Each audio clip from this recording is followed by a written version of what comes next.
ශ්‍රද්ධා බුද්ධි සම්පන්න ධර්ම ශ්‍රවණලාභී කාරුණික වාසනාවන්ත පින්වත්නි, මේ පින්වත් පිරිස අද දිනය තුලදී හිමිදිරි උදෑසනම තමන්ගේ විහාරස්ථානයට සුදුවතින් සැරසිලා ඇවිල්ලා අනෙකුත් දිනයන්ට වඩා උතුම් සීලයක් සමාදන් වෙලා දැන් පෙහෙවත්ව සිටින මොහොත අවස්ථාව. මේ පින්වතුන් මේ දහවල් කාලය තුලදී කල්පනා කරන්නේ මේ අවස්ථාවේදී තුන්ලොවක් සනසාලු ලෞතර තථාගතයන් වහන්සේ විසින් දේශනා කරන්නට යෙදුණු සුවාසෝ දහසක් ධර්මස්කන්ධයන්ගෙන් එක්තරා දහම් බිඳක් ජීවිතයට අවබෝධ කරගන්නට ලෞතර තථාගතයන් වහන්සේ පෙන්වා දෙනවා. පින්වත්නි, මේ පෘථජන සත්වයාට ධර්මයේ ශ්‍රවණය කිරීමට පෙර කාරණා තුනක් සංවර කරගන්න ඕනි කියලා. මේ කාරණා තුන බුද්ධ දේශනාව තුලදී පෙන්වා දෙනවා. පින්වත්නි, තුන්දොර කියලා. මොකද්ද මේ තුන්දොර කියලා කියන්නේ? පෘථජන සත්වයා ඒකාන්තයෙන්ම කර්ම රැස් කරන ස්ථාන තුනක් හැටියට පෙන්වා දෙනවා. පින්වත්නි, ඒ තමයි සිත, කය, වචනය. චේතනාහම් භික්කවේ කම්මං වදාමි චේතයිත්වා කම්මං කරෝති කායේන වාචාය මනස. මේ සිත, කය, වචනය තුලින්මයි පින්වත්නි අපි කර්ම රැස් කරන්නේ. ඒ නිසා අපි කල්පනා කරන්න ඕනි මේ මනුස්ස ජීවිතය තුලදී මේ සිත, කය, වචනය සංවර කරගෙන ජීවත් වෙන්න. ඒ වුණාට මේ පෘථජන සත්වයාට සිද්ධ කිරීමට අපහසුම දේ තමයි මේ තුන්දර සංවර කර ගැනීම. ඒ නිසා තථාගතයන් වහන්සේ පෙන්වා දෙන්නේ මොකද්ද? මේ ධර්මයේ ශ්‍රවණය කරන කෙටි කාලය තුලදී ඔබගේ තුන්දර සංවර කරගන්න ඕනි. සිත සංවර කරගන්න ආකාරය පිළිබඳව ලෞතර තථාගතයන් වහන්සේ ධම්මපද පාළිය තුලදී පින්වත්නි පෙන්වා දෙනවා. දෝරංගමං ඒකචරං අසරේහං ගුහාසයං යේ චිත්තං සංයමෙස්සන්ති මොක්ඛන්ති මාර බන්ධනං. පෘථජන සත්‍යයේ සිතේ ස්වභාවය තථාගතයන් වහන්සේ පෙන්වා දෙනවා. අපේ සිත පින්වත්නි නොයෙකුත් ආකාරයේ දුර ගමන් යනවා. ඒ වගේම තමයි තනිව හැසිරෙනවා. මේ සිත දමනය කරගන්න තැනැත්තට පින්වත්නි මාර්යාගේ බන්ධනයෙන් ගැලවීමට හැකියාව තියෙනවා කියලා පෙන්වා දෙනවා. ඒ නිසා අපි කවුරුත් සිත සංවර කරගන්න කල්පනා කරන්න ඕනි. ලස්සන කතාවස්තුවක් සිහිපත් වෙනවා. ඈත ಭಾರತයේ ඉන්දිය එක්තරා ව්‍යාජ වෙලෙන්දෙක්. මේ ව්‍යාජ වෙලෙන්දා පින්වත්නි දවසක් බෝරුවෙක් අරගෙන යනවා වෙළඳාමට. මේ බෝරුවට ව්‍යාජ පශ්චාත් භාගයක් සවි කරලා දැන් මේ ව්‍යාජ වෙළෙන්දා අර බෝරුව දාන වතුර රත්තරන් පැහැයෙන් වැටෙන ආකාරයට ව්‍යාජ ක්‍රියාවක් සිද්ධ කරනවා. දැන් මේ බෝරුවව දකින ගොඩක් පිරිස් මොකද කල්පනා කරන්නේ? මේ බෝරුවව ගන්න තිබ්බනම් හොඳයිනේ. මොකද මේ බෝරුව වසුරු කරද්දී රන් කහවණු වැටෙන්නේ. මොකද්ද කළේ? එක්තරා වෙලෙන්දෙක් ඉඳිය මහත් මුදලක් වියදම් කරලා මේ බෝරුව මිලදී ගන්නට යෙදුණා. දැන් මේ වෙලෙන්ද මේ බෝරුවව ගෙදරට ගෙනහිල්ලා ඉතාමත් ආදරෙන් ලෙන්ගතුව මේ බෝරුවට සලකනවා. හැබැයි මේ බෝරුව වසුරු දාද්දී රන් කහවණු වැටෙනවද? නැහැ. ඊට පස්සේ මේ වෙලෙන්දා ඉතාමත් කෝපයටපත් වෙලා ඊට පහවදාම යනවා ව්‍යාජ වෙලෙන්දාගේ ගෙදරට. ව්‍යාජ වෙලෙන්දා ගෙදරට යද්දී ගෙදර වෙලෙන්දා නැහැ. බිරිඳ විතරයි ඉන්නේ. ඒ අවස්ථාවේදී බිරිඳට කියනවා කෝපගේ ස්වාම පුරුෂයා. ඒ වෙලාවේ කියනවා ස්වාම පුරුෂයා පොඩ්ඩක් එළියට ගියා. ඕන්න ස්වාම පුරුෂයාට එන්න කියලා පණිවිඩයක් යවන්න පුළුවන්. මෙහෙම කියලා මොකද්ද කරන්නේ? මේ ගෙදර ඉන්නවා බල්ලෙක්. බල්ලට පයින් එකක් ගහලා කියනවා ගිහිල්ලා ස්වාම පුරුෂයාට එන්න කියාපිය. බල්ලෝ කවද්ද පින්වත්නි පණිවිඩ කියන්නේ? බල්ලට පහින් එකක් ගෙවම බල්ල යනවා දුවලා. ටික වෙලාවක් යද්දි මේ ව්‍යාජ වෙලෙන්ද එනවා ගෙදරට අර බිරිඳ පහින් ගාලා එලෙව්ව බල්ලා වගේ සුනකෙක් එක්ක. මේක දකිනවා කවුද? අර ඉස්සෙල්ලා රැවටිච්ච වෙලෙන්ද. ඊට පස්සේ මොකක්ද කල්පනා කරන්නේ? ආපු කාරණාව අමතකයි. ආයේ මොකද්ද? මේ වෙලෙන්දට පහරක් අයින්න. ඒ වුණාට ඒ කාරණාව අමතක වෙලා මොකද්ද දැන් කල්පනාවට සිහියට එන්නේ? යකඩෝ පණිවිඩ කියන බල්ලොත් ඉන්නවා. මේ බල්ලව ගෙදර එක්කන් ගියා නම් හොඳයිනේ කියලා කල්පනා කරලා මේ බල්ලවත් මිලදී ගන්නවා. පින්වත්නි මේ අපි ගැන කියන්නේ රැවටීමේ සීමාවක් නැහැ. මේ බල්ලවත් අරගෙන යනවා ගෙදරට. ගෙදරට ගිහිල්ලා බිරිඳට කියනවා අදිනම් පණිවිඩ කියාගෙන එන්න අවශ්‍ය වන්නේ නැහැ මේ බල්ලට පණිවිඩය කියලා. පණ එකක් විතරයි ගහන්න තියෙන්නේ බල්ලා ඇවිල්ලා මට කියනවා. මෙහෙම කිව්වට පස්සේ ඊට වහවදා බිරිඳ මොකද්ද කරන්නේ? දැන් සෝම්පුරුෂයාට එන්න කියන්න ඕන. අර ගෙදර ඉන්න සුනකයාට පණ එකක් ගහලා කියනවා සෝම්පුරුෂයා එක්කයි. බල්ලා කරන වැඩේ ගහපු නිසා ගෙදරින් දුවලා යනවා යන්න. දැන් මේකටත් කෝපයටපත් වෙනවා ගෙදර ආපු සෝම්පුරුෂයා මේ වෙලෙන්ද.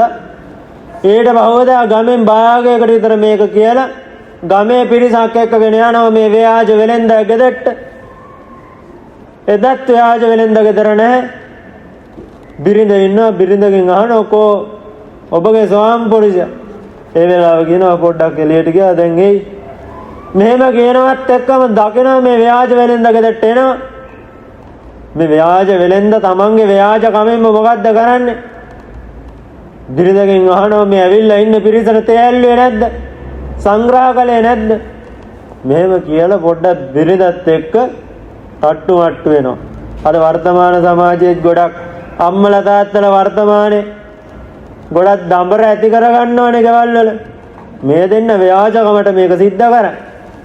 මේ වෙලාවේ කොහොම හරි පින්වත්නි මේ ව්‍යාජ වෙලෙන්ද මේ මහලා බිරිඳගෙන් කෝපයටපත් වුණා වගේ පොඩ්ඩක් මොකද්ද කරන්නේ? ගෙදර තියෙන ව්‍යාජ පිහියකින් මේ ඔක්කොම ව්‍යාජ දේවල් තියෙන. ව්‍යාජ පිහියකින් බිරිඳගේ බෙල්ල කපනවා. බිරිඳත් මොකද්ද කරන්නේ? බොරුවට බොරුවට ඇටෙනවා. මේක දකිනවා අර ගෙදරට ඇවිල්ලා ඉන්න ගමේ පිරිස. දැකලා අහනවා මේ ව්‍යාජ වෙලෙන්දගේ ඔබ මොකටද ඔබගේ බිරිඳ මැරුවේ? ඒ වෙලාවේ කියනවා මට පොඩ්ඩක් කෝපයටපත් වෙන්න උනා. මොකද අපේ ගමේ ඇත්තෝ ඇවිල්ලා ඉද්දි මගේ බිරිඳ ඔය කට්ටියට සංග්‍රහ කළා නැහැ. අඩුම තේකකින්වත් සංග්‍රහ කළා නැහැ. ඒ නිසා තමයි මම බිරිඳ මැරුවේ. ගමේ පිරිස අහනවා අප පණ දෙන්න පුළුවන්? ඔව් පණ දෙන්න පුළුවන්. ඒකට කාරි නැහැ. මංගාව නලාවක් තියෙනවා. ඒක පින්බාම් බිරිඳට පණ එනවා. මේ කිව්වට පස්සේ මොකද්ද කරේ?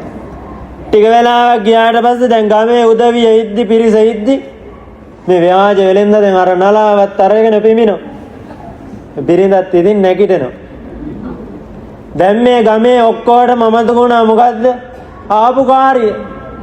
කරන්ට ආපු කාර්යය අමතක කළා. දැන් මොකටද මේ අය ඔක්කොම දඹර වෙන්නේ? අර නලාව ගන්න තමයි දැන් මේ ඔක්කොම පොඩ කන්නේ. දැන් කොහොම හරි වැඩි මුදලක් දීලා දැන් මේ ව්‍යාජ වෙලෙන්දගේ නලාවත් අරගෙන ගියා. දැන් දවසක් පින්වත්නි මේ නලාව අරගෙන ගියපු පුද්ගලයාගේ නිවසේ බිරිඳ දැන් ස්වාමියාට හොඳටම කෑකෝ ගහනවා. ස්වාමියා කල්පනා කරා දැන් පණ දෙන්න පුළුවන් නලාවකුත් මංගාව තියෙන නිසා මේකේ මරලා දානවා. මොකද්ද කරේ? ගෙදර තිබ්බ මන්නේ අරගෙන ගැහුවා එක. ස්වාමි බිරිඳ මැරුණා.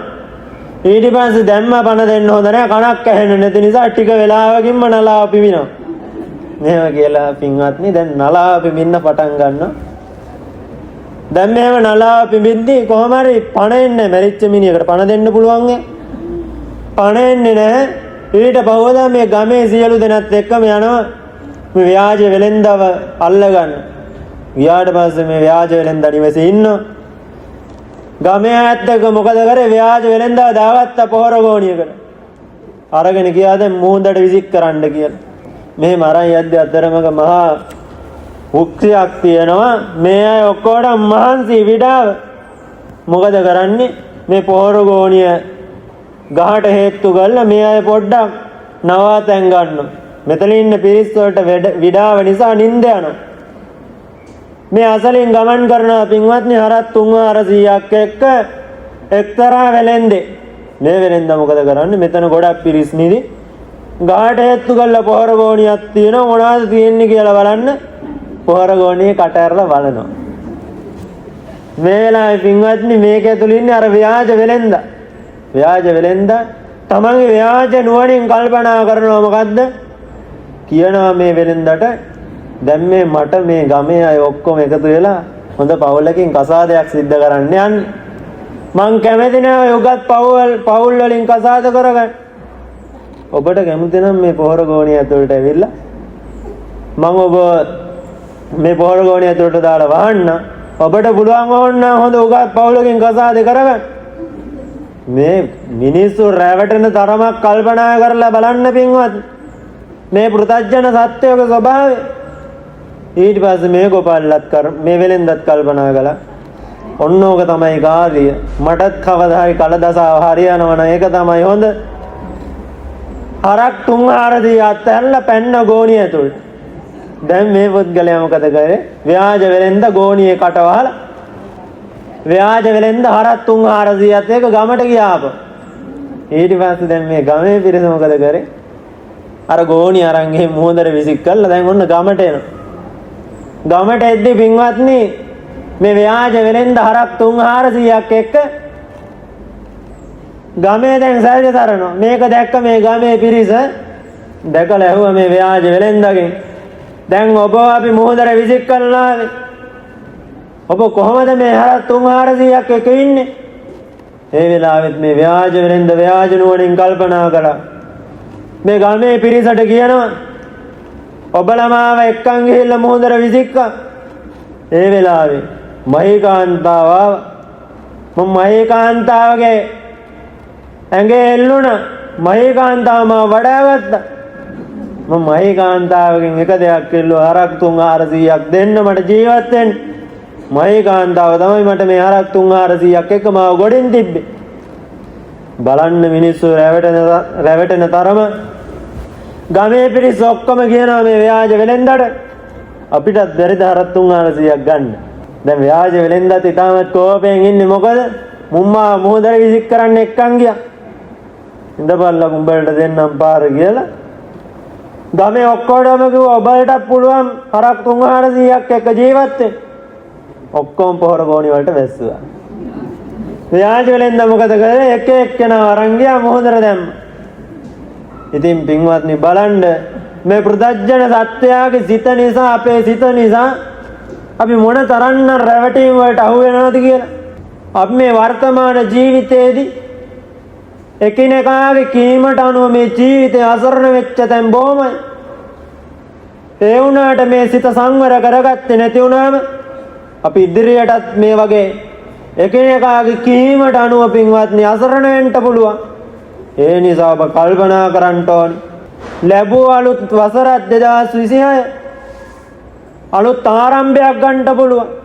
මේ ආරම්භයේදීම කල්පනා කරන්න ඕනේ දෙයක් තමයි අද ඉඳන්වත් මං තව කෙට්ට අතකොළු වෙන්න හොඳ නැහැ. තව කෙක්ගේ අනුගාමිකේ තව කෙක් යන මගක් යන්න හොඳ නැහැ. පින්වත්නි අපි මාර්ගයක ගමන් කරනවා නම් ගමන් කරන්න ඕනේ ලෞතර බුදු පියාණන් වහන්සේගේ මාර්ගේ. මොකද තථාගතයන් වහන්සේ ගියපු මාර්ගයේ වැරද්දක් දකින්න නැහැ. උන්වහන්සේ උතුම් ශාන්තියෙන් සැනසීලා තමයි අපිට පෙන්වා දෙන්නේ. මේ තමයි උතුම් ශාන්තිය හේවත් සැපය කියලා. අන්නේ සැපයෙන් සැනසෙන්න නම් පින්වත්නි අපි තව කෙට්ට අතකොළු වෙන්න හොඳ නැහැ. තව කෙක්ගේ කීමට අපි සමාජයේ ජීවත් වෙන්න හොඳ නැහැ. ඒ නිසා ඔබ කල්පනා කරන්න අද වගේ වටින දවසක ඔබ ඔබගේ සිත සංවර කරගන්න අඩුම එක දවසකට විනාඩි 5-10ක්වත් වීරය වඩනවා කියලා. ඒ වගේම තමයි පින්වත්නි ධර්මයේ ශ්‍රවණය කරද්දී අපි අපගේ කයත් සංවර කරගන්න ඕන. අපි කල්පනා කරලා බැලුවොත් එහෙම මේ කය නිසා අපි මොන තරම්නම් වේදනාවන්ටපත් වෙලා තියෙනවද? ඇත්තටම කිව්වොත් මේ පෘථජන සත්වයාට කය එක තැනක හසුරවා ගන්නට අමාරුයි. කය එක තැනක තියා ගන්නට අමාරුයි. ඒ වුණාට අපිට පෙන්වා දෙනවා මේ පංචස්කන්ධයම එක තැනක තබාගෙන තමයි ධර්මයේ ශ්‍රවණය කරන්න ඕන. ඒ නිසා පින්වත්නි ඔබ ඔබගේ කය සංවර කරගන්න. තුන්වෙනි කාරණාව තමයි වචනය. වර්තමානයේ අපේ ජනතාවට වචනය තමයි සංවර කරගන්න අමාරුම. මේ වචනය නිසා කී දෙනෙක් නම් නිකන් නිකරුණේ නිස්කාරණේ තමන්ගේ ජීවිතයට අකුසල රැස් කරගන්නවද? කල්පනා කරන්න ඕනි කාරණා මේවා තමයි පින්වත්නි. අද වර්තමාන සමාජයේ කල්පනා කරලා බැලුවොත්, සිහිපත් කරලා බැලුවොත් ඔබට ඥාතීන් කියලා පිරිසක් ඇති ඉන්නවා. අසල්වැසියෝ කියලා පිරිසක් ඉන්නවා. සහෝදරයෝ කියලා පිරිසක් ඉන්නවා. අම්මා තාත්තා දුව දරුවෝ කියලා පිරිසක් ඉන්නවා. හිතලා බලන්න මේ වර්තමාන සමාජයේ කී දෙනෙක් නම් ඔබට වචනයෙන් නිඳා කරනවද? කී දෙනෙක් නම් ඔබට වචනයෙන් අපහාස කරනවද? පින්වත්නි මේ වචනය කියන එක අපි සංවර කරගන්න ඕන. තථාගතයන් වහන්සේ පෙන්වා දෙන්නේ මොකද්ද? කරණීය මෙත්ත සූත්‍රය තුල නපර පරන්නිකුබ්බේත. පින්වත්නි කවදාවත් කිසිවෙක්ව රවට්ටන්න හොඳ නැහැ.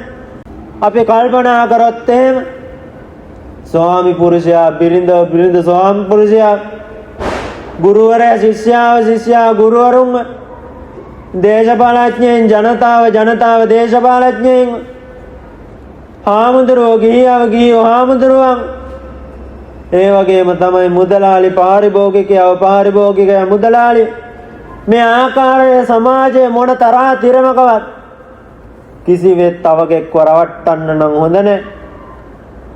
කිසිවෙත් තවකට වංචාවක් කරන්න හොඳ නැහැ. මේවා පින්වත්නි තථාගතයන් වහන්සේගේ දේශනා නේ අඤ්ඤ මඤ්ඤේන කත්ත චිනංගංචි. කිසිම දවසක තවකෙක්ට නිඳා කරන්න එපා. කිසිම දවසක තවකෙක්ට අවමාන කරන්න එපා. අද වර්තමාන සමාජය ගත්තම තම සහෝදරයම ගහමරා ගන්න, තම සහෝදරයම එනකොටා ගන්න. ඉතින් පින්වත්නි මේ එක බඩ වේල කඩාගෙන ආපු උන්දලා නේද මේ ගහමරා ගන්නෙ? මේ එකම ඥාතීන් එකම සහෝදරයෝ නේද වෛර බැඳගන්නේ? ඔබ කල්පනා කරන්න ඕනි අපි ළඟින් ඉන්න අය තමයි දවසකදී අපිට ලොකුම දුකක් දෙන්නේ. අපිත් එක්ක එකට ඉන්න යාළු මිත්‍රයෝ තමයි කවදා හරි අපිට විරුද්ධ වෙන්නේ, වෙනස්කම් කරන්නේ. කවදාවත් අපි දන්නේ නැති මිනිහෙක් අපිට විරුද්ධ වෙන්නේ නැහැ, වෙනස්කම් කරන්නේ නැහැ. ඉතින් ඒ බව දැනගෙන තමයි මේ ජීවිතය ගත කරන්න ඕනේ. ඒ නිසා ඔබ කල්පනා කරන්න ලැබුවා වූ නව වසර මුලදීම හිතන්න ඕනේ මං අද ඉඳන් කිසිවෙක්ව රවට්ටන්නේ නැහැ. ඒ වගේම තමයි සිහිපත් කරන්න, කල්පනා කරන්න අද ඉඳන් මං කිසිවෙක්ට අවමාන කරන්නේ නැහැ. මේ ආකාරයේ ජීවත් වෙන්න තථාගතයන් වහන්සේ පෙන්වා දෙන අභ්‍යාරෝසන රොස්පරොස් වෙලා පටිඝ සංඥා ගැටුණු සිටි න අඤ්ඤ මඤ්ඤේන දුක්ඛ මිච්ඡය. තවකෙක්ට දුකක් නම් දෙන්න හිතන්නවත් එපා. මේ තථාගතයන් වහන්සේ දේශනා කරපු ධර්මය අපි මේ කරණීය මෙත්ත සූත්‍රය උදේවවා කියවනවා, සජ්ජායනා කරනවා. ඒ වුණාට පින්වත්නි ඔබ මේ දේශනා කරපු ධර්මය අවබෝධ කරගත්තද? ඔබ මේ කාරණා අනුව පිළිපැද්දද? නැහැ. මොකද අපි මේවා පාලි පාඨ යන්නේ ආකාරයට කියවන් ගියා කියලා අපිට ලැබෙන සැලසෙන දේ මොකද්ද? අපිට අවබෝධයක් ඇති වෙනවද? අපිට අවබෝධයක් ඇති වෙන්න නම් පින්වත්නි මේවා අපි දන්නා කියන භාෂාවකින් පරිශීලනය කරන්න ඕන.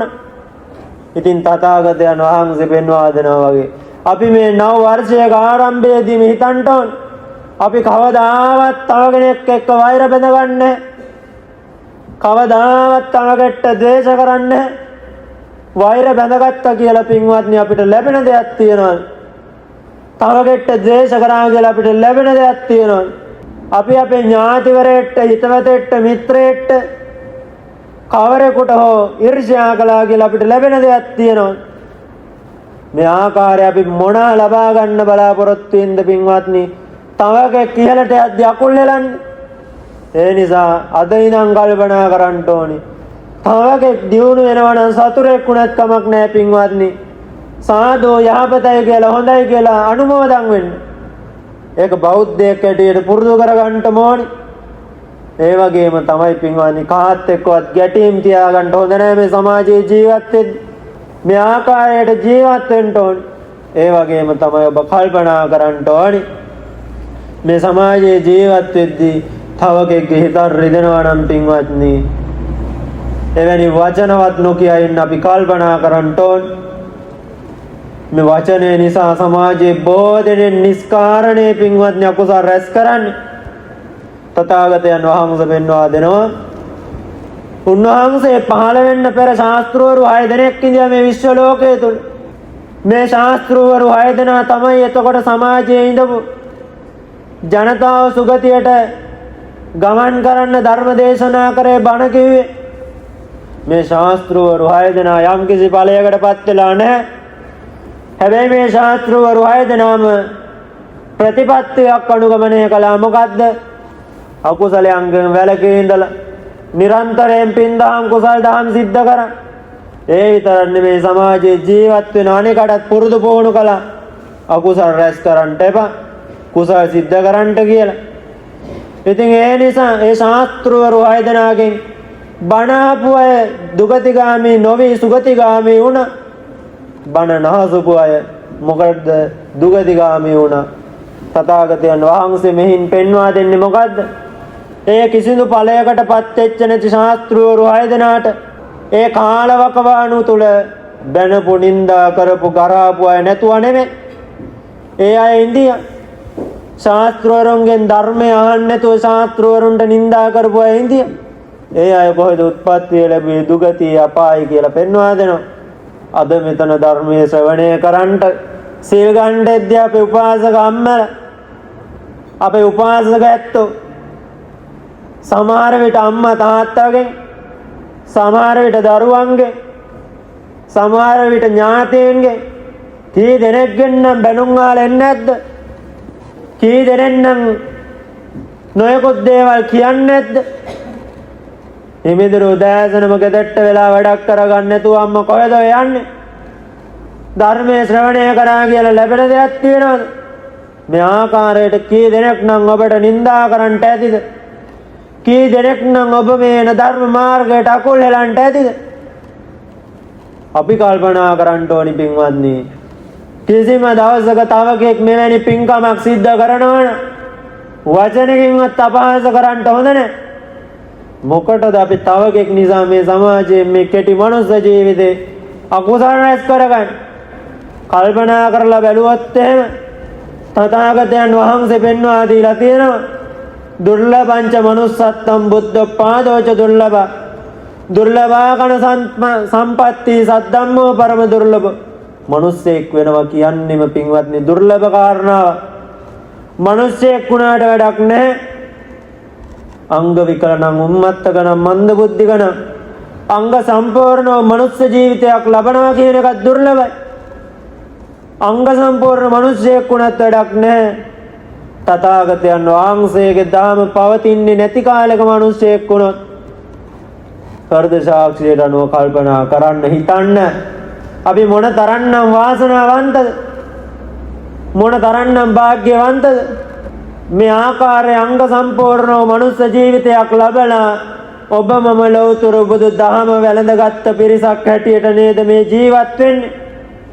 මේ මනුස්ස ජීවිතේ වටිනාකම නිරතරවම 100ට නගන්න ඕන. කල්පනා කරලා බැලුවොත් එහෙම මේ දුර්ලභ මනුස්ස ජීවිතේ ඔබ මම අවුරුදු 70ක් වගේ අවම කාලයක් තමයි දැන් ජීවත් වෙන්නේ. සමහර විට අවුරුදු 70ක් ජීවත් වෙන්නේ නැහැ. ඊට කලින් මිය පරලෝ යන්න පුළුවන්. අවුරුදු 70ක් කියලා කියන්නේ පින්වත්නි දවස් වලින් ගත්තොත් එහෙම 25550ක් වගේ කෙටි කාලයක්. 25550ක් වගේ කෙටි කාලේනොත් අපි පුංචි අවදියේ පින බව කියන එක දන්නේ නැහැ.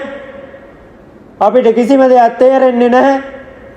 එතකොට මේ පුංචි කාලයයි ඒ වගේම තමයි දවසකට අපේ මේ පෘථග්ජන සත්‍ය අපේ 6ක් වගේ නිදා ගන්න මේ කාලයයි එකතු කරලා බැලුවම මේ 25550යි 5550ක්ම නිකන් නිකර්ණේ නිස්කාරණේ ගත වෙන කාලේ 100ට නගන්න සිහිපත් කරන්න සමාජයේ ඇසුරු නිසුරු කරන්නේ සමාජයත් එක්ක ගනුදෙනු කරන්නේ කුසල් දහම් වඩන්න වීරය ගන්නේ අපි මේ සමාජයේ ජීවත් වෙන්න වීරය වඩන්නෙම පින්වත්නි දවස් 20000ක් වගේ කෙටි කාලය ඊටම ස්වල්ප කාලයක් ජීවත් වෙන්නේ මේ මනුස්ස ජීවිතේ මෙවැනි කෙටි කාලයකට ජීවත් වෙද්දී අපි කල්පනා කරාද මොනම අවස්ථාවකවත් මේ මනුස්ස ජීවිතේ අස්තිර ස්වභාවය අපි නිරතුරුවම මේ මනුස්ස ජීවිතය ගත කරද්දී කොයිම අවස්ථාවකවත් හිතන්නේ නැහැ අපි මැරෙනවා කියලා. අපි පින්වත්නි මේ මරණය කියන එකට මුහුණ දෙනකම්ම වයෝවෘද්ධ වෙලා එක්තැන් වෙලා ඊටමත් දුක් වේදනාවකින් ඉද්දි විතරයි අපිට සිහිපත් වෙන්නේ අපි කවදාවකම මැරෙනවා කියලා. හැබැයි අපි නිරතුරුවම දවසින් දවස කල්පනා කළ යුතුම දේ තමයි අපි කවදා හරි මැරෙන මිනිස්සු කියලා මතක තියාගෙන ජීවත් වෙන්න පුළුවන් වෙන්න ඕනි බෞද්ධයෙක් වුණාම. ඉතින් පින්වත්නි අපි කල්පනා කරන්න ඕනි ඒ නිසා මේ මනුස්ස ජීවිතය කියන එක ස්ථිර එකක් නෙමෙයි. මේක අස්ථිරයි. අපිට කියන්න බෑ බණ අහද්දී ඔය ඇත්තෝ මිය පරලෝ යන්න පුළුවන්. බණ කියද්දී මම මිය පරලෝ යන්න පුළුවන්. ඉතින් ඒ නිසා එවැනි අස්ථිරව ජීවිතයක් අපි මේ ගත කරන්නේ. මේ ජීවිතයේ අස්ථිරභාවයේ සිහිපත් කරන්න ඕනි බෞද්ධයන් හැටියට. ලෝතර තථාගතයන් වහන්සේ නිසා අපිට මොකද්ද පෙන්වා දෙන්නේ? සබ්බ පාපස්සා කරණං කුසලස්ස උපසම්පදා සචිත්ත පරියෝදපණං ඒතම් බුද්ධානුශාසන. පින්වත්නි අපි කල්පනා කරන්න ඕනි සබ්බ පාපස්සා කරණං නිරන්තරයෙන් පින්දහම් කුසල් දහම් වඩන්න ඕනි. ඒ වගේම තමයි පින්වත්නි කුසලස්ස උපසම්පදා අකුසලයන්ගෙන් වැළකී ඉඳලා මේ ආකාරයට නිරතුරුව පින්දහම් කුසල් දහම් සිද්ධ කරන්න ඕන. පිනෙන් පොහසත් වුණාට විතරක් මදි පින්වත්නි අපි අපගේ සීසිත දමනය කරගන්න වීරය වඩන්නත් ඕනි. එතකොට තමයි අපිට නිමක් නොවේදී මේ සසර ගමනේ එතර වෙන මාර්ගය කරා ගමන් කිරීමට හැකියාවක් තියෙන්නේ. ඒ වුණාට අද වර්තමාන සමාජය ගත්තම ගොඩක් ධර්ම දේශනා වලට වඩින නිසා දකින්නවා ගොඩක් උපාසකම්මල ගත්තොත් එහෙම මේ වගේ වටිනා කාලයක මොකක්ද කරන්නේ? බණ අහන්න ආවත් නිදා ගන්නවා. බණ අහන්න ආවත් පින්වත්නි ඒ අසල පුද්ගලයාත් එක්ක කෑකෝ ගහනවා. බණ අහන්න ආවත් වෙන තැන් වලට අවධානය යොමු කරනවා. මේ වර්තමාන සමාජයේ පුරුද්ද මේ පෘථග්ජන සත්‍යයේ පුරුද්ද. ඉතින් පින්වත්නි අපි මේවා නැති කරගන්න ඕනේ. නිදා ගන්න නම් අපිට මොන තරම්නම් කාලයක් තියෙනවද? තව කෙනෙක් එක්ක කතා කරන්න නම් අපිට මොන තරම් කාලයක් තියෙනවද? අපිට අනිත් අයට අවධානය යොමු කරන්න මොන තරම්නම් කාලවකවානුවක් තියෙනවද? අපි කල්පනා කරන්න ඕනි. කෙටි කාලේ අපි බණක් ඇහුවා ධර්මයේ ශ්‍රවණය කරත් කරන්නේ. ඉතින් මේ කෙටි කාලේ හොඳට බණ ටික අහන්න ඕන. කෙටි කාලය තුලදී හොඳින් ධර්මයේ ශ්‍රවණය කරන්න ඕන. මේ තමයි තථාගතයන් වහන්සේලා පෙන්වා දුන්නේ. අද වර්තමාන සමාජය ගත්තා පින්වත්නි අපිට බණ අහන්න ඉතාමත් අපහසුයි. ධර්මයේ ශ්‍රවණය කරන්න ඉතාමත් කැමැත්තක් දක්වන්නේ ගොඩක් අය. දැන් අපි ගත්තොත් එහෙම සීල සමාදන් වෙන වැඩසටහනකට ඇවිල්ලා ඉන්නේ තරුණ පිරිස් එන අඩුයි මේ වගේ පින්කම් වලට. තරුණ පිරිස් ධර්මයෙන් ඈත් වෙලාමයි කටයුතු කරන්නේ. අපි කල්පනා කරන්න ඕනේ. ඒ නිසා මේ ධර්මයේ කියන ගානික වැළඳ ගන්න ආකාරයේ අපි ජීවත් වෙන්න ඕනේ වැඩිහිටියන් හැටියට. වැඩිහිටියන් හැටියට ධර්මයෙන් අනිකට අනුශාසනා කරන්න ඕනේ. නැතිනම් අපි මොකද්ද කරන්නේ? තව ගැට්ට මොකද්ද අපි කරන්නේ? හිතක් රිද්දෙන වචනයක්මයි කියන්නේ. සමාජයේ තව ගැට්ටෙට අනුශාසනාවක් කරොත් අවවාදයක් දුන්නොත් ඒ මිනිහා පල්ලෙහාට වැටෙන්නමයි අපි අවවාදයක් දුන්නොත් දෙන්නේ. ඊටමත් දුර්ලභයි පින්වත්නි සමාජයේ තව කෙට්ට දියුණු වෙන්න අවවාදයක් සිද්ධ කරන කෙනෙක් දකින්න ලැබේ. ඉතින් ඒ නිසා අපි කල්පනා කරන්න ඕනේ මේ ලැබුවා වුණ වසර තුලදී එකටම කල්පනා කරන්න අම්මා තාත්තා මූලික වෙලා මේ අලුත් අවුරුද්දේදී දරුවෝ එකතු කරගෙන හැමදෑම උදෑසන නැගිටලා පින්වත්නි ගෙදර ගහේ මල් නැත්තම් ගෙදර මල් ගහක් නැත්තම් තථාගතයන් වහන්සේට පැන් වීදුරුවක් තියලා කාලය නැත්තම් ගෙදර වැඩ වැඩි නම් අඩුම පවුලේ සියලු දෙනාත් එක්ක එකතු වෙලා ඉතිපිසෝ ගාථාව කියලා ලෝතර තථාගතයන් වහන්සේට වඳින්න පුරුද්දක් කරන්න. ඒ වගේම තමයි පින්වත්නි හැමදෑම හවස අම්මා තාත්තා මූලිකත්වයෙන් දරුවෝ එකතු කරගෙන තථාගතයන් වහන්සේට බුද්ධ වත සිද්ධ කරන්න. මේවා පින්වත්නි අපේ ආදි මුතුන් මිත්තන් ඉඳන් සිද්ධ කරපුවා. තථාගතයන් වහන්සේ පෙන්වා දෙන්නේ ධම්මෝ හවේ රක්කති ධම්මචාරි. ධර්මයේ හැසිරෙන කිසිම කෙනෙක්ට කවදාවත් වැරදෙන්නේ නැහැ. අපි නැත්තම් එදිනෙදා ජීවිතය තුළදී බුදුහාමුදුරුවන්ට පැන් වීදුරුවක්වත් පූජා කරන්න බැරි නම් බුදුහාමුදුරුව වෙනුවෙන් ගාථාවක්වත් කියන්න බැරි නම් මේ මනුස්ස ජීවිතේ අපි බෞද්ධ කියන්නේ කොහොමද? ඒ නිසා බෞද්ධ කියලා නමට තිබ්බට වැඩක් නැහැ. බෞද්ධකම අපි තුල හැදිලා තියෙන්න ඕනි. ඒ නිසා තමයි පින්වත්නි ඔබ අද ඉඳන් සිද්ධ කරන්න අද සන්දේව සමය තුල ඉඳන් ඔබගේ පවුලේ සියලු දෙනා එකතු වෙලා තථාගතයන් වහන්සේට බුද්ධවත සිද්ධ කරන්න පටන් ගන්න. මොකද අද වටිනා කියන දවස උතුම් වූ දුරුතු පුරපල්දොළොස්සක පොහොදින මොන තරම්නම් වටිනවද? ඉතින් පින්වත්නි මේ වගේ වටින දවසකදී වටින කාර්යයක් තමන්ගේ ජීවිතයේ සිද්ධ කරන්න අරමුණු කරන්න. ඊටම සමගියක් පින්වත්නි පවුලට ඇති වෙනවා. ඒක ඒකාන්ත සත්‍යයි. ඒ විතරක් නෙමෙයි. තුනුරුවන්ගේ ආශිර්වාදය ලැබෙනවා. දෙවියන්ගේ රැකවරණය ලැබෙනවා.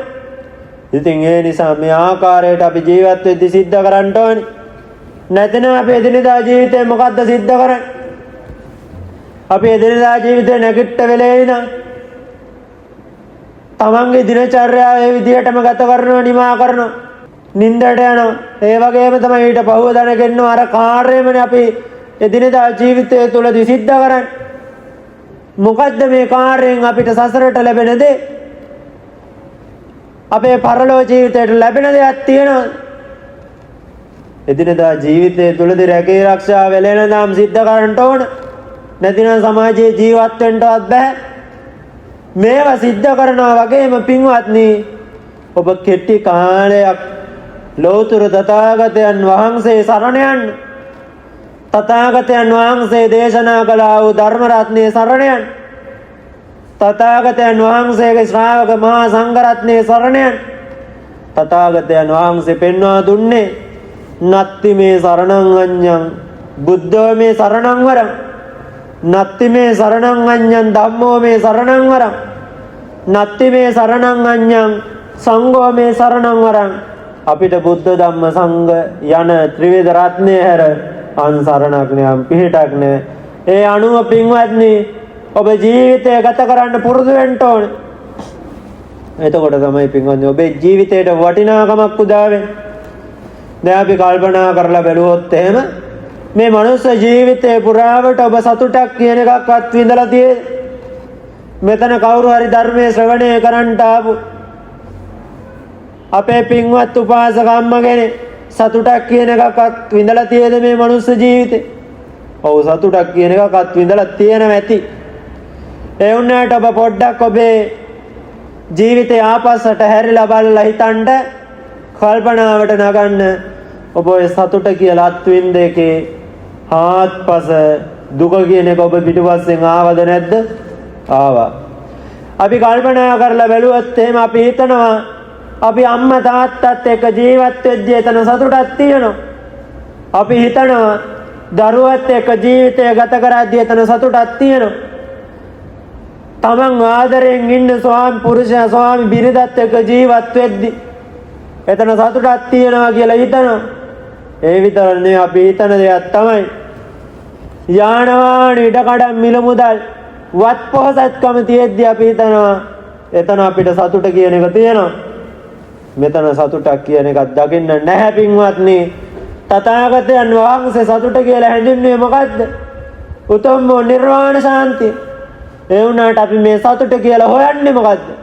නිර්වාණ ශාන්තිය නෙමෙයි. අපි තථාගතයන් වහන්සේට ආත්පස විරෝධී ගමන් කරන්නේ. ඒ නිසා අද ඉඳන් පුරුදු පුහුණු කරන්න. සතුට හොයනවා නම් ඒ උතුම් නිර්වාණ ශාන්තියම හොයන්න පුරුදු වෙන්න ඕනේ. බෞද්ධයන් හැටියට මේ නව වර්ෂය තුලදී කල්පනා කරන්න ඕනේ. අපි අපේ ජීවිතය බුදුහාමුදුරුවෝ පෙන්වා දුන්නු නිවන් මඟ බසක් කරගන්න ඒකාන්තයෙන් යොමු කරනවා කියලාම කල්පනා කරන්න. ඒ වගේම තමයි පින්වත්නි දැන් අපිට සතුට ලැබෙනවා කියලා අපි හිතාගෙන ඉන්න අම්මා තාත්තත් එක්ක ඉද්දි අම්මා තාත්තා වයසට යද්දී අම්මා තාත්තගේ ගුණේ අඩු වෙද්දි නැති වෙද්දි අම්මා තාත්තා අපිව දාලා මිය පරලෝ යද්දි අපිට අර සතුට කියන එක නැති වෙලා දුක කියන එක උරුම වෙනවා. ඒ වගේම තමයි පින්වත්නි අපි හිතනවා දරුවොත් එක්ක සතුටින් ජීවිතය ගත කරන්න පුළුවන් කියලා. දරුවන්ගේ ගුණේ නැති වෙලා දරුවෝ අපිට සලකන්නේ නැති වුණාම දරුවෝ අපිව අත්හැරලා දාලා Tamanටම කියලා ආදර සම්බන්ධතාවයක් ඇති කරගෙන ගෙදරින් ගියපු දවසට අපිට දුක කියන එක උරුම වෙනවා. ඒ වගේම තමයි අපි හිතනවා තමන් ආදරයෙන් ලෙන්ගතව සෙනෙහසින් බලාගන්න ස්වාමි පුරුෂ ස්වාමි පුරුදේ බිරිඳ ළඟ සතුට තියනවා කියලා.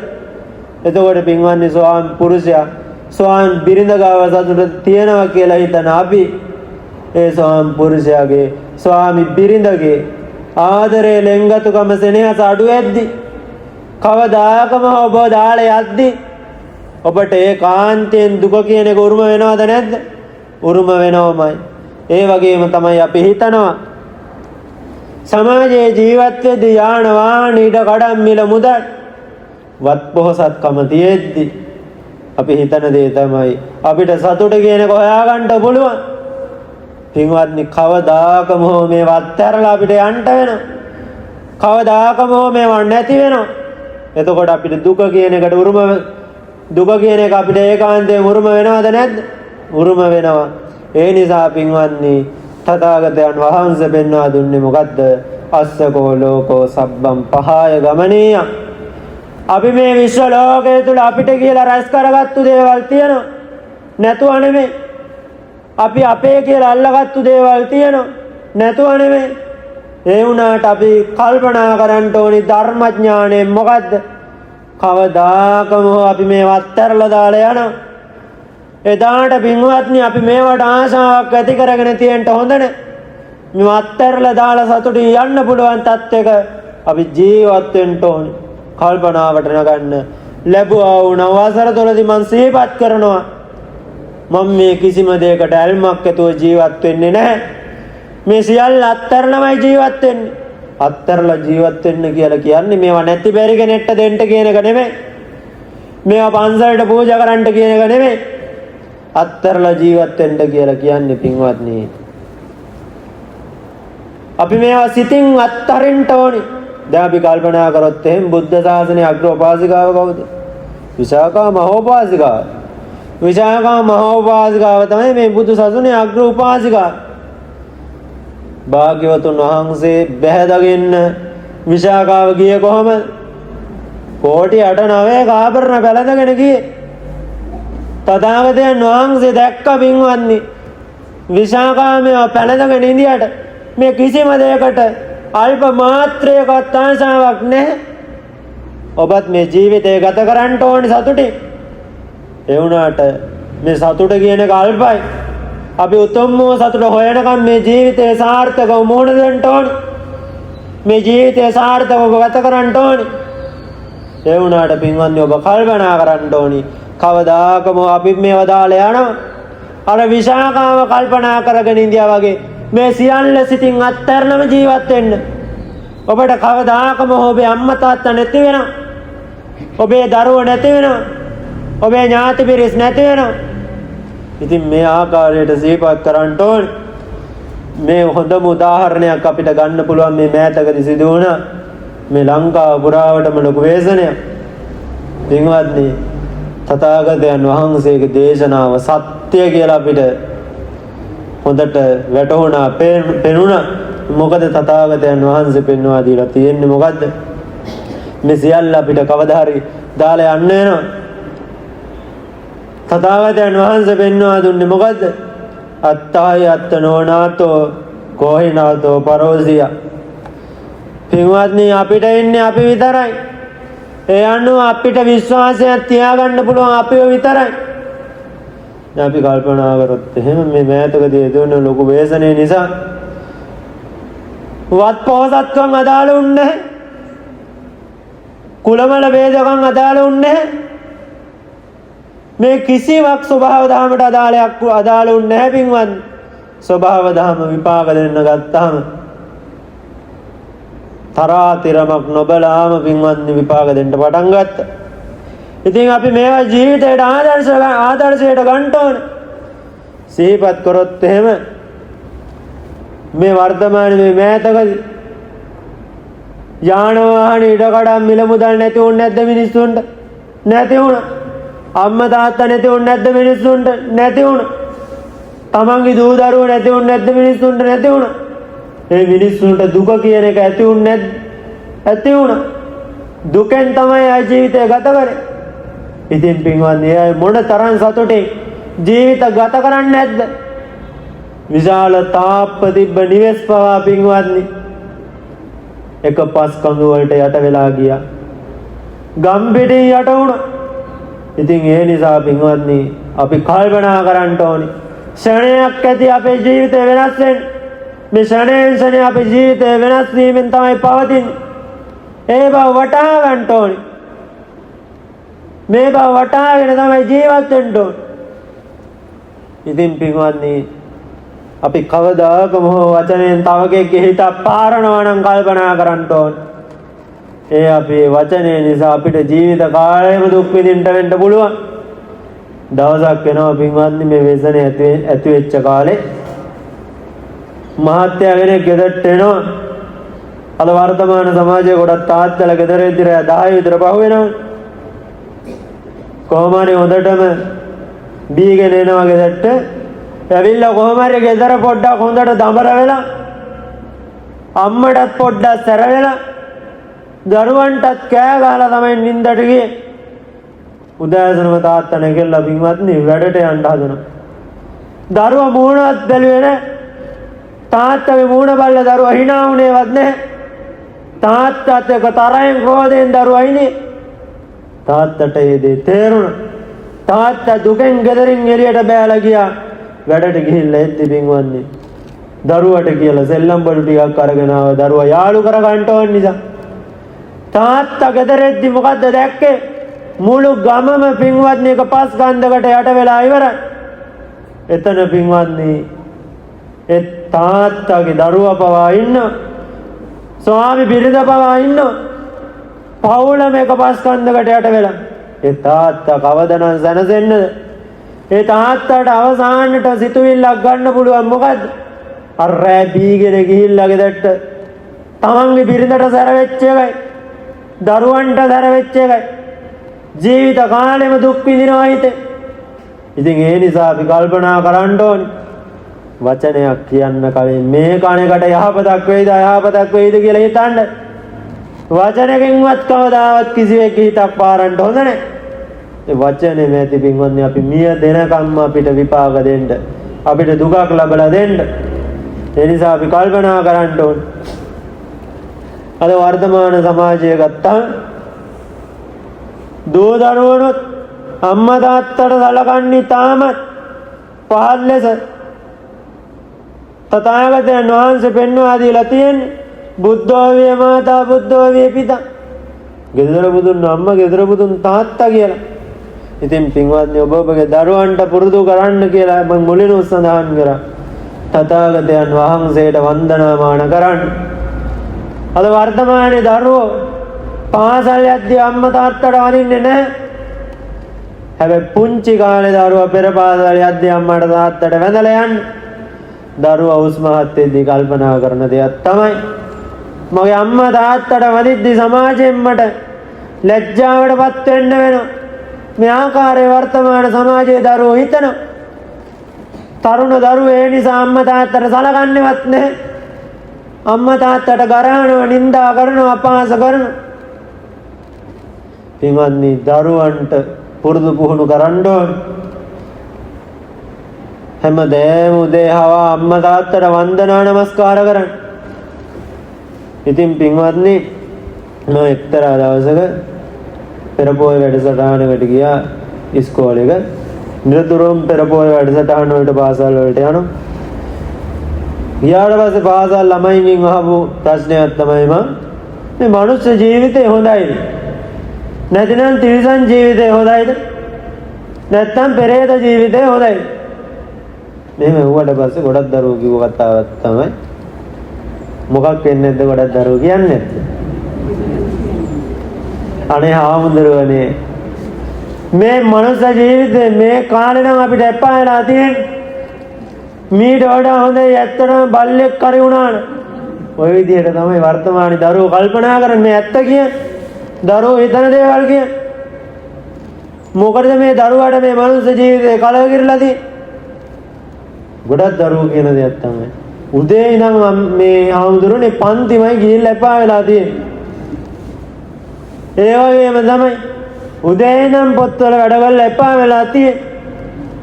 විභාග ලියලා එපා වෙලා තියෙන්නේ. මේ ඉවරයක් කවද්ද හාමුදුරනේ අපිට දකින්න ලැබෙන්නේ? ඊට වඩා හොඳ නැද්ද තිරිසන් ලෝකේ බල්ලෙක් වුණා හාමුදුරනේ? බල්ලයට උගන්වන්න කවුරුත් නැහැ සුනකයට. ඒ වගේම තමයි සුනකයට මේ දේ කරපන් කියන්න කවුරුත් නැහැ. ඉතින් ඒ නිසා ජීවිතේ හොඳ නැද්ද? Tamanට ඕනි විදියට ඉන්න පුළුවන්. මේ විදියට තමයි ගොඩක් දරුවෝ කල්පනා කරන්නේ. මොකද අද වර්තමානයේ දරුවන්ට මේ මනුස්ස ජීවිතේ වටිනාකම තේරෙන්නේ නැහැ.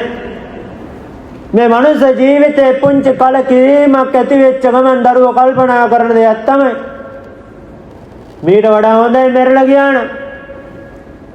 ගොඩක් තරුණයෝ කල්පනා කරන දෙයක් තමයි මීට වඩා හොඳයි මැරලා ගියා නම්. නැත්තම් කල්පනා කරනවා මද්ද්‍රව්‍යයට ඇබ්බැහි වෙයි. කලකිරීම ඇති වුණාම මේ දේවල් තමයි දරුවෝ කල්පනා කරන්නේ. ඉතින් ඒ නිසා අපි වැඩේටියන් හැටියට කල්පනා කරන්න ඕනේ. මේ අත්ෝ වැඩේටියන් හැටියට කල්පනා කරන්න ඕනේ. සමාජයේ පිළිබඳ මන අවබෝධයක් තියෙන උදවිය හැටියට කල්පනා කරන්න ඕනේ. සමාජයේ අනේකට පින්වත්නි අර්ථයෙන් ධර්මයෙන් සංග්‍රහ කරන්න ඕනේ. අනේකට පින්වත්නි අනුශාසනා කරන්න ඕනේ. මොකද මේ දරුවෝ අද වර්තමාන සමාජයේ ලොකු පීඩාවකින් ජීවත් වෙන්නේ. ශිෂ්‍යත්ව පන්තියකට යන දරුවෙක්ගෙන් අහලා බලන්නකො මොන තරම්නම් පීඩාවක්ද තියෙන්නේ කියලා. මේ විභාග අපි පාස් වෙන්න ඕන. මේ විභාග අපි කරන්න ඕන. ඒ කියලා පින්වත්නි ඕනවට වඩා දරුවට ඔය වගේ දේවල් වලට පොළඹවන්නත් හොඳ නැහැ. දරුවන්ට ජීවිතේ කලකිරෙනවා. ඒ පුංචි දරුවන්ට හිතා ගන්න බෑ මොනා කරන්නද කියලා. පින්වත්නි කවදාවත්ම තමන්ගේ දරුවා ඉද්දී අනෙක් දරුවෙක් ගැන ගුණ වර්ණනා කරන්න හොඳ නැහැ. අද වර්තමාන සමාජයේ ගොඩක් අම්මා තාත්තා පෙළමිලා ඉන්න දෙයක් තමයි තමන්ගේ දරුවාගේ ගුණ වර්ණනා කරන්නේ නැහැ.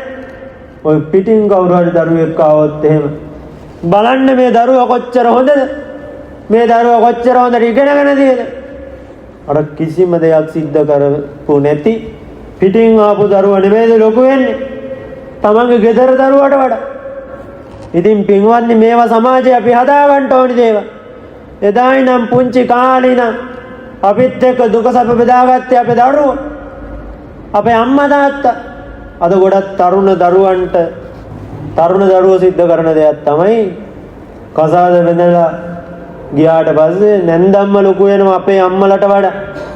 පුංචි කාලේ ඉඳන් හදපු අම්මා තාත්තට වඩා අනෙකුත් අම්මා තාත්තලා ලොකු වෙනවා. එහෙම වුණාම ඇත්තටම අපේ අම්මලා තාත්තලාට දුකක් කියන එකක් ඇති වෙනවා. අම්මා තාත්තට එකට ගියාගෙන එනවා. මේ දරුවන්ට වැටහෙන්න ඕනි දෙයක් තමයි පින්වත්නි. තාරුණ්‍ය වේදෙද්දි දරුවෝ උස්මහත් වුණාම ලොකු වුණාම අම්මට තාත්තට එකට ගියාගෙන එද්දි අත උස්සද්දි දරුවන්ට කල්පනා වෙන්න ඕනි දෙයක් තමයි මම පුංචි කාලේ මේ ලෝකෙට උත්පත්ති ලැබපු දවසේ එකටම මුවෙන් කුසට ආහාරයක් ලෙස ගත්තේ මොනවාද? මේ මගේ අහිංසක අම්මා දුන්නු කිරි ටික නේද කියලා සිහිපත් වෙන්න ඕනි දරුවන්ට.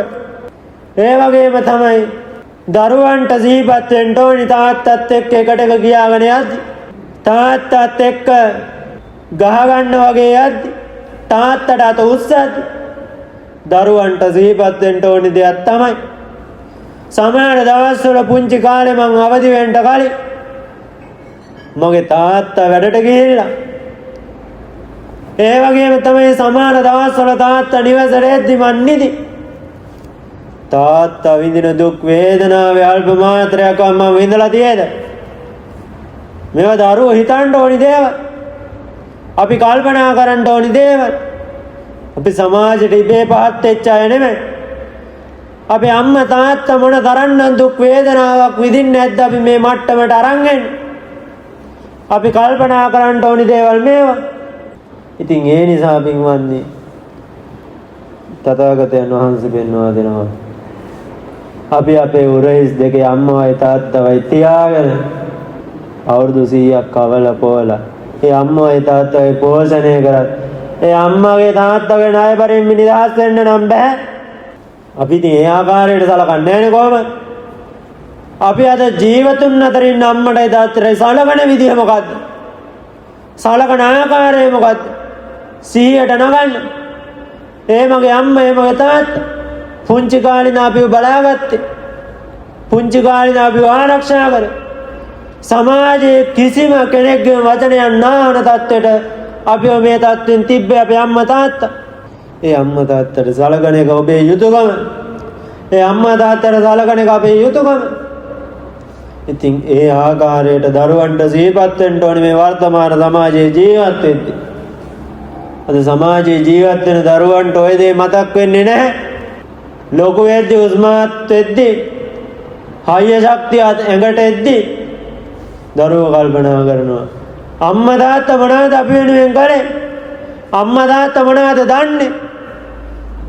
අම්මට තාත්තට දරුවෙට උපදේශයක් දෙන්න බෑ. අම්මා කඩ පියාගෙන ඉන්න පොඩ්ඩ. තාත්තා කඩ පියාගෙන ඉන්න පොඩ්ඩ. මේ වගේ සමාජයේ පින්වත්නි අවසානට මොකද්ද සිද්ධ කරගන්නේ දරුවා? අම්මා තාත්තට බලාගෙන ඉන්න කියලා සමාජයේ මහ විනාශ වලට දරුවෝපත් වෙනවා. ඉතින් පින්වත්නි එක්තරා මහත්තයා කෙනෙක් ඉඳියා දරුවෙක් A-level විභාගෙ ලියලා ඒ තුනක් අරගෙන මේ විභාගෙ හොඳට පාස් වුණා. හැබැයි තාත්තා ඊට කලින් පොරොන්දුවක් දීලා තිබ්බා දරුවාට බයික් එකක් අරන් දෙනවා කියලා. ඉතින් කොහොම හරි දරුවා හොඳට පාස් වෙන්න ඕනි නිසා තමයි මේ පොරොන්දුව දුන්නේ. කොහොම හරි දරුවා පාස් වුණාට පස්සේ තාත්තා කැමති උන්නේ මේ දේ සිද්ධ කරන්න. මොකද පුංචි කාලේ නේ දරුවා බිහි කරන්න සමාජයට මේ ආකාරයට පෝෂණය කරලා වඩලා දායාද කරන්න. ඒ අම්මා තාත්තා ලොකු දුක් වේදනාවක් විඳින්න යෙදුන. ඒ නිසා ඒ තාත්තා කල්පනා කරන්න යෙදුන මුට බයික් එකක් අරන් දුන්නොත් එහෙම අනිවාර්යයෙන්ම ජීවිතේ නැති කරගනී කියලා. ලොකු බයක් තිබ්බේ තාත්තට. තාත්තට නැති බැරි ගමන් නිසා නෙමෙයි අරන් දෙන්න බෑ කිව්වේ. අද වර්තමාන සමාජයේ ගොඩක් අම්මලා තාත්තලා නැති බැරි කම තිබ්බත් දරුවෝ වෙනුවෙන් ඕන දෙයක් සිද්ධ කරනවා. මේ මෑතකදී සිදුවෙච්ච ලොකුම උදාහරණය තමයි අර පුතාට බඹරු වෙන අවස්ථාවකදී තාත්තා ගිහිල්ලා පුතාව බේරගෙන ඒ බඹරුන්ට අහු වෙලා මිය පරලෝ යන්නේ දුන. බලන්නේ අම්මා කෙනෙක්ගේ තාත්තා කෙනෙක්ගේ ගුණය මොන තරම්ද කියලා. ඒ දරුවා කොයි වෙලාවකවත් හිතන්නේ නැතුව ඇති මගේ තාත්තා මං වෙනුවෙන් ජීවිතේ වුණත් කැප කරයි කියලා. ඉතින් තාත්තලා අම්මලා කියලා කියන්නේ දරුවා වෙනුවෙන් ජීවිතේ වුණත් කැප කරන්න ඉන්න පිරිසක්. ඉතින් කොහොම හරි දරුවාට බයික් එක අරන් දෙන්න ඉතින් ඊට පස්සේ දරුවා ඒ තාත්තත් එක්ක තරහ වෙලා ඉඳියා. තාත්තා දවස් දෙකක් ඉඳියා. තාත්තා කතා කරනවා දරුවා කතා කරන්නේම නැහැ. තාත්තට ලොකු දුකක් ඇති වුණේ. බලාගෙන ඉන්න බැරිම දැන මොකද්ද කරේ? පුතාට බයික් එකක් ගෙන දුන්නා. සතියක් දෙකක් යන්න ගියේ නැහැ. මොකද්ද උනේ? පුතා පින්වත්නි අනුතරකින් මිය පරලෝ යන්නේ දුන්න. අධික ධාවනයේ නිසාම. ඉතින් ඒ නිසා අපි කල්පනා කරන්න ඕනේ. කොයිම අවස්ථාවකත් අපේ අම්මගේ තාත්තගේ ගුණේ හැල්ලුවට දාන්න හොඳ නැහැ. අම්මා තාත්තා දෙයක් කියනවා නම් කියන්නේ අපේ යහපත පිණිසමයි. අපේ අභිවෘද්ධිය පිණිසමයි. ඉතින් ඒ නිසා දරුවෝ කල්පනා කරන්න ඕනි කාරණාව තමයි. තරුණ පිරිස කල්පනා කරන්න ඕනි කාරණාව තමයි. කවදාවකවත්ම අම්මගේ නම් තාත්තගේ නම් හිතන රිද්දන්ට එපා. ඒක මහත් අකුසලයක්, පාප කර්මයක්. ඒ වගේම තමයි පින්වත්නි තථාගතයන් වහන්සේ පෙන්වා දීලා තියෙනවා. අපි මේ සමාජයේ ජීවත් වෙද්දී තව කෙට්ට උපකාරයක් සිද්ධ කරනවා නම් ප්‍රතිඋපකාර බලාපොරොත්තු වෙන්න එපා. මොකද මේ සමාජයේ කෘතගුණ දන්න මිනිස්සු අඩුයි. කෘතගුණ සලකන මිනිස්සු අඩුයි. කතඤ්ඤෝ කතවේදී පුද්ගලෝ දුර්ලභෝ ලෝකස්මි. මේ සමාජයේ පින්වත්නි කළගුණ දන්න මිනිස්සු හරි අඩුයි අපිට දකින්න ලැබෙනවා. ඒ නිසා කවදාවත්ම ඔබ හිතන්න ඔබ සමාජයේ ඔබ දරුවන්ට හොඳට සලකනවා. කවදාවත්ම හිතන්න එපා දරුවා මට සලකාවි කියලා. මොකද එහෙම නොවෙන්න පුළුවන්. ඒ වගේම තමයි ඔබ ඔබගේ ඥාතීන්ට සලකන්නේ. ඒ වුණාට කිසිම දවසක බලාපොරොත්තුවක් තියාගන්න එපා. මගේ ඥාතීන් මට සලකාවි කියලා. ඔබ ඔබගේ මිත්‍රයන්ට ස්වාමි පුරුෂයාට අම්මා තාත්තට සලකන්න. කිසිම දවසක බලාපොරොත්තු නම් තියාගන්න එපා. සමහර විට ඔබ ළඟින් ඉන්න මිත්‍රයාට ඔබ හොඳට සලකාවි. ඔබ ඔබගේ ළඟින් ඉන්න මිත්‍රයා හොඳට විශ්වාස කරાવી. හිතන්න පින්වත්නි මොහොත දවසක ඔබට ඉන්න පරම හතුර ඔබේ මිත්‍රයා වෙන්න පුළුවන්. ඔබේ විශ්වාසවන්ත මිත්‍රයා තමයි ඔබට දවසක හතුරුකම් කරන්නේ. දවසක ද්වේෂ කරන්නේ. දවසක ඊර්ෂ්‍යා කරන්නේ. ඒ නිසා අපි කල්පනා කරන්න ඕනේ මේ ජීවිතය ගත කරද්දී කිසි වෙට්ට කවදාවත් වචනෙන් නිඳා කරන්න හොඳ නැහැ. කිසි වෙට්ට කවදාවත් ඊර්ෂ්‍යා කරන්න හොඳ නැහැ. කිසි වෙට්ට කවදාවත් අපහාස කරන්න හොඳ නැහැ. මෙහෙම අපි නිඳා අපහාස කරලා ඊර්ෂ්‍යා කරා කියලා අපිට ලැබෙන දෙයක්වත් නැහැ. ඉතින් ඒ නිසා පින්වත්නි අද වර්තමාන සමාජය ගත්තම ගොඩක් පින්වතුන් ඉන්නවා මේ හාමුදුරුවොත් එක්ක වෛර බැඳගෙන ඉන්න. මොනවා බෙදා ගන්න බැරුවද අපි හාමුදුරුවොත් එක්ක වෛර බැඳගන්නේ? මොනවා බෙදා ගන්න බැරුවද අපි හාමුදුරුවන්ට ඊර්ෂ්‍යා කරන්නේ? මොනවා බෙදා ගන්න බැරුවද අපි හාමුදුරුවන්ට නිඳා කරන්නේ? ඒ නිසා මේ වසීය තබා ගන්න. කිසිම දවසක පන්සලට දන් වේලක් දුන්නේ නැති මිනිස්සු දකින්න නැද්ද? මේ සමාජයේ අනන්තයි අප්‍රමාණයි. කිසිම දවසක හාමුදුරුවන්ට වැඳලා වතාවක් සිද්ධ කරපු නැති මිනිස්සු දකින්න ලැබෙන්නේ නැද්ද? දකින්න ලැබෙනවා. මේ සමාජයේ ඇතිතරම් අපිට දකින්න ලැබෙනවා. තථාගතයන් වහන්සේගේ කාලේ පවා ඒ වගේ ඇත්තෝ දකින්න ලැබුණා පින්වත්නි. අපි ගත්තොත් එහෙම චුන්දසූකර කියලා කියන්නේ ජේතවනාරාමේ අසරම නිවසේ ජීවත් වුණේ. කිසිම දවසක භාග්‍යවතුන් වහන්සේ බැහැද කළ වතාවක් සිද්ධ කරලා කුසලයන් නම් අනුමෝදන් වෙලා නැහැ. තමන්ගේ ජීවිතේ ආකාරයෙන් ගත කළා කොහොමද? ඌරන් මරමරමයි ජීවත් වුණේ. අවසානට මියගේ මොන විදිහටද? ඌරෙකුගේ විලාසයෙන් මරලා තෝණි දීලා තමයි මිය පරලෝ යන්න උනේ. ඒ නිසා අපි කල්පනා කරන්න ඕනේ කිසිම දවසක ආමුදුරෝ කෙනෙක් එක්ක වෛරයක් බැඳගෙන අපිට ලැබෙන දෙයක් නැහැ. ලැබෙනවා නම් ලැබෙන්නේ අකුසලයක් විතරයි. ආමුදුරන්ට නිඳා කරන්න හොඳ නැහැ. දැන් සිහිපත් කරන්න අද හිමිදිරි උදෑසනම කොහොම හරි පන්සලට පැමිණලා වෙනද සමාදන් වෙන්නේ නම් පංචශීලය අද උතුම් අෂ්ටාංග උපෝසථ සීලය සමාදන් වෙලා ඉන්න. උසස් උතුම් සීලයක් සමාදන් වෙලා ඉන්න. ඉතින් හොඳට සීල රකින්න ඕන. ගුණධම් පුරන්න ඕන. අද ඉඳන් කල්පනා කරන්න ඕනේ මේ ලැබුවා වූ නව වසර තුලදී මේ පළවෙනි පොහොය දිනේ. ඉතින් ඒ නිසා මේ පොහොයෙන් ආරම්භ කරපු මේ අවුරුද්ද හැම දිනාටම පින්වත්නි ප්‍රාර්ථනා කරන පැතුමන් ඉෂ්ට වෙන නව වසරක් වේවා කියලා ප්‍රාර්ථනා සිද්ධ කරනවා.